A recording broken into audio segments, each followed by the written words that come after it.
আরেকটা পার্ট যেটা আসি, যেটা হচ্ছে নিউট্রিশন। কারণ সমস্ত যে খাবার খাচ্ছি সমস্ত খাবারই কিন্তু নিউট্রিশন, আবার সমস্ত নিউট্রিশন কিন্তু খাবার না, ঠিক আছে? তো প্রপারলি আমরা যখন খাবার খাচ্ছি সেই খাবার থেকে আমরা কি কি পাচ্ছি সেটা আমাদেরকে কিন্তু জানাটা দরকার।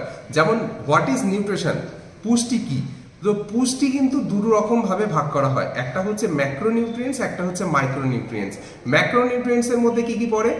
ম্যাক্রোনিউট্রিয়েন্টসের মধ্যে কার্বোহাইড্রেট, প্রোটিন, ফ্যাট, ওয়াটার, তো এগুলো হচ্ছে ম্যাক্রোনিউট্রিয়েন্টসের মধ্যে পড়ে।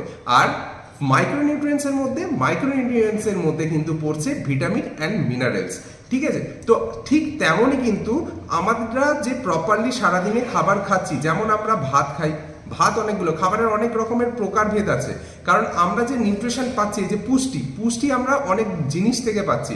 যেমন আমি ম্যাক্রোনিউট্রিয়েন্ট শেয়ার করেছি যে কোনগুলো কার্বোহাইড্রেট, ফ্যাট, প্রোটিন, তারপর হচ্ছে ওয়াটার। তো ঠিক তেমনই আমরা যে কার্বোহাইড্রেট মিনস কোনগুলো, যেমন আমরা ভাত, রুটি, তারপর হচ্ছে ভুট্টা, তো এগুলো যে খাচ্ছি এগুলো কিন্তু হচ্ছে আমাদের কার্বোহাইড্রেট। এবং তার সাথে সাথে আমরা যে প্রোটিন কোথা থেকে পাবো? প্রোটিন আমরা নন ভেজ সোর্স যেমন আছে চিকেন, মাছ, ঠিক আছে, ঠিক মিট, রেড মিট যেগুলো, তো সেগুলো হচ্ছে নন ভেজ প্রোটিন। আবার ভেজ প্রোটিন হচ্ছে ডাল আছে, তারপর হচ্ছে ডিমের হচ্ছে কুসুম, যে এগ ইয়োক, তো সেটা কিন্তু আমরা কিন্তু পাচ্ছি। তো ঠিক তেমনই আমাদের ভিটামিন মিনারেলস কোথা থেকে পাবো? ভিটামিন মিনারেলস আমরা যেমন হচ্ছে যে কোনো রকমের লেবু, তারপর হচ্ছে আমরা যে কোনো সামুদ্রিক মাছ থেকে শুরু করে, আর ফ্যাট কোথা থেকে পাবো? গুড ফ্যাট কিছু সামুদ্রিক মাছ এবং তার সাথে সাথে কিছু নাটস থেকে পাবো। তো আমরা আর কিছু সবুজ সবজি থেকে পাবো। আর ভিটামিন মিনারেলস কোথা থেকে পাবো? এবং মিনারেলস কোথা থেকে পাবো? যে খনিজ পদার্থগুলো, সেই খনিজ পদার্থ কিছু সবজি আছে, কিছু ফল আছে, সেখান থেকে আমরা মিনারেলস পেতে পারি। তো এইগুলো কিন্তু আমাদেরকে জানতে হবে। তো এইগুলো জানার জন্য আমাদেরকে নিজেদের কিন্তু জানাটা দরকার, কারণ আমরা যা কিছুই খাই না কেন, খাবার হয়তো আমরা খেয়ে নিই, কারণ মুখ দিয়ে আমরা যা কিছুই খাই না কেন সেটাই খাবার, কিন্তু খাবারের টেস্টের জন্য আমরা আজকে দৌড়াচ্ছি। বাট খাবারের টেস্ট না ভেবে, যদি খাবারে কি আছে এটা ভেবে যদি আমরা দৌড়াই, তো তাহলে আজকের দিনে দাঁড়িয়ে আমরা যে ফুড হ্যাবিট লাইফস্টাইল রিলেটেড যে প্রবলেমসগুলো ফেস করছি, সেই ফুড হ্যাবিট লাইফস্টাইল রিলেটেড প্রবলেমসগুলো থেকে আমরা আজকে এড়িয়ে চলতে পারবো। তাহলে আমরা নিজেদেরকে সুস্থ রাখতে পারবো, এবং সুস্থ রাখার পাশাপাশি আমার ফ্যামিলির, পরিবারের সকলকে সুস্থ রাখতে পারবো। এই যে টপিকটা আজকে আমরা আলোচনা করছি, এটা করার একমাত্র কারণ আমরা সবাই যাতে সুস্থ একটা লাইফ লিড করতে পারি, যাতে সবাই সুস্থ স্বাভাবিক থাকতে পারি। তো আজকের দিনে কিন্তু আমাদের প্রত্যেকটা মানুষেরই ফুড হ্যাবিট সম্পর্কে সচেতন হওয়াটা তাই ভীষণভাবে দরকার। কারণ একটা কথাই আমাদেরকে মাথায় রাখতে হবে, আমরা যাই খাচ্ছি না কেন সবটা কিন্তু খাবার, বাট সেটা কিন্তু নিউট্রিশন না।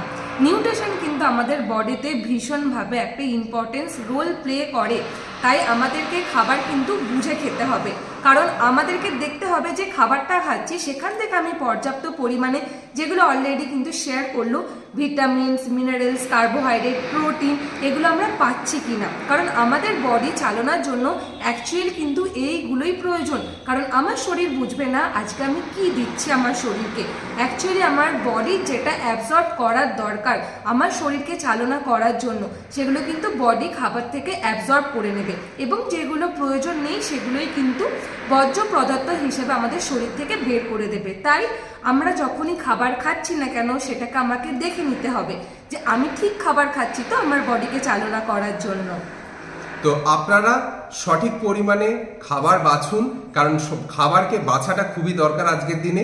তো সঠিক খাবার বাছুন, সঠিকভাবে খান, সঠিক নিয়মে খান, সঠিক টাইমে খান, এবং আমাদের একমাত্র লক্ষ্য সুস্থ থাকুন, ভালো থাকুন। আর আপনারা অবশ্যই আজকের পর থেকে অবশ্যই করে খাবার খাওয়ার আগে সেটার সম্পর্কে, আমরা তখন স্মার্টফোন ইউজ করি, অবশ্যই আগে সার্চ করে নেব এই খাবারটা থেকে আমি কি পাচ্ছি আলটিমেটলি।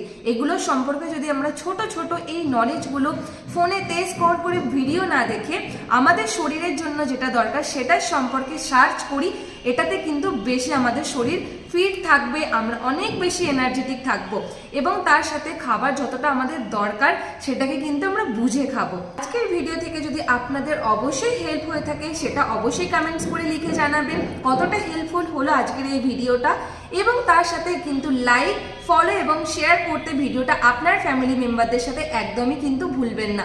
আরও নেক্সট ভিডিও পেতে অবশ্যই কিন্তু আমাদের প্রোফাইলটাকে ফলো করে রাখবেন। আপনাদের যদি আরো কোনো কোয়েশ্চেন থাকে কোনো টপিকের উপর, সেটা কিন্তু অবশ্যই আপনারা কমেন্টস করে আমাদেরকে সেই কোয়েশ্চেনটা করতে পারেন। Thank you so much everyone for watching this video.